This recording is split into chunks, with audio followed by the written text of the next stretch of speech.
Assalamualaikum warahmatullahi wabarakatuh. Selamat pagi.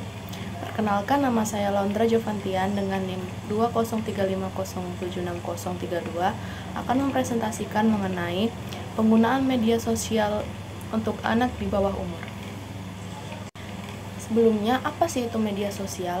Media sosial adalah sebuah media untuk bersosialisasi satu sama lain dan dilakukan secara online yang memungkinkan manusia untuk saling berinteraksi tanpa dibatasi ruang dan waktu dengan menggunakan akses internet.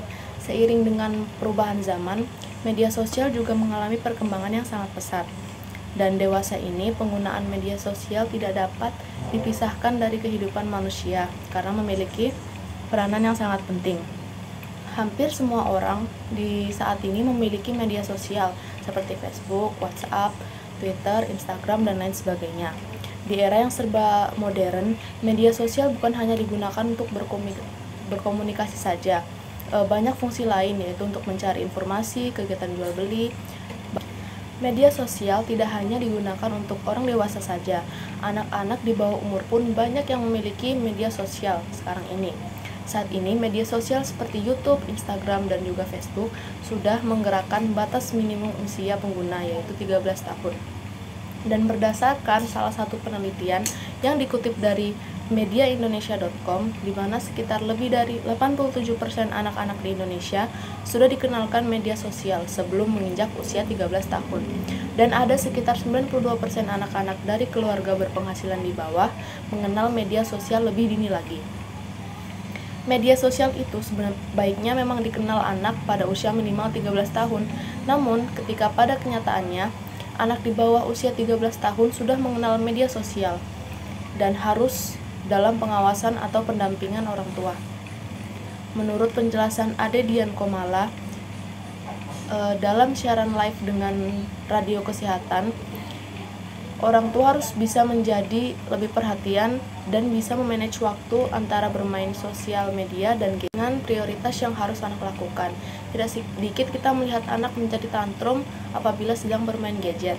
Sebagai orang tua, diwajibkan untuk bisa mengatur waktu dan mempunyai aturan yang jelas berapa lama anak boleh bermain gadget agar anak tidak menjadi tantrum. Lalu apa saja sih dampak positif dan negatif dari penggunaan media sosial dari anak di bawah umur? Dari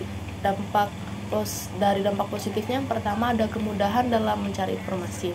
Jadi media sosial ini dapat membantu anak-anak untuk mencari informasi yang relevan sehingga memudahkan mereka untuk melakukan pembelajaran dan memahami materi yang dipelajari. Lalu yang kedua, sarana komunikasi dan ekspresi. Media sosial memberikan anak-anak sarana untuk berkomunikasi dengan teman dan keluarga serta melakukan berbagai cara mengekspresikan diri seperti mengunggah bentuk karya seni, video, atau tulisan. Lalu apa dampak negatifnya? Yang pertama ada risiko sosialisasi. Penggunaan media sosial dapat mengganggu sosialisasi anak secara langsung dengan teman-teman sebayanya, sehingga anak-anak ini lebih cenderung berinteraksi dengan teman online daripada teman realnya. Lalu yang kedua ada kecemasan dan depresi. Penggunaan media sosial yang berlebihan dapat mengakibatkan gangguan kecemasan dan depresi pada anak, terutama jika mereka terpapar konten yang tidak pantas atau menampilkan standar kecantikan yang tidak realistis. Lalu yang ketiga ada predator online.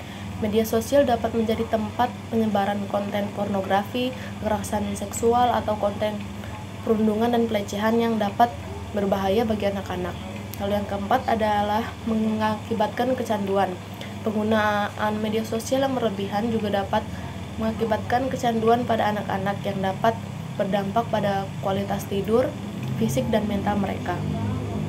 Lalu ada sedikit tips untuk orang tua agar dapat mencegah terjadinya hal buruk kepada anak-anak mereka. Jadi yang pertama, terapkan aturan usia menggunakan media sosial. Jadi kita harus menentukan apakah anak kita ini boleh, yaitu dengan melihat apakah umurnya sudah cukup. Lalu yang kedua ada perhatikan aktivitas anak di media sosial. Jadi kita harus menemani anak-anak saat mereka mengakses media sosial untuk mengetahui apa saja sih yang sedang mereka lakukan di sana. Lalu yang ketiga adalah mencontohkan perilaku yang baik.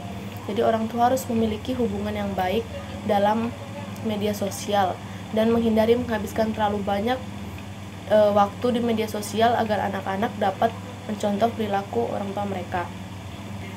Jadi kesimpulannya, media sosial memberikan banyak pengaruh bagi penggunanya, baik itu pengaruh positif ataupun negatif. Jadi untuk itu kita harus bijak dalam bermedia sosial, terutama bagi anak-anak di bawah umur. Gunakanlah media sosial sesuai dengan kebutuhan dan untuk hal yang bermanfaat. Para orang tua juga bisa membatasi pemakaian dan akses menggunakan media sosial bagi anak-anak agar tumbuh kembangnya tetap optimal. Sekian dari saya. Wassalamualaikum warahmatullahi wabarakatuh dan selamat pagi.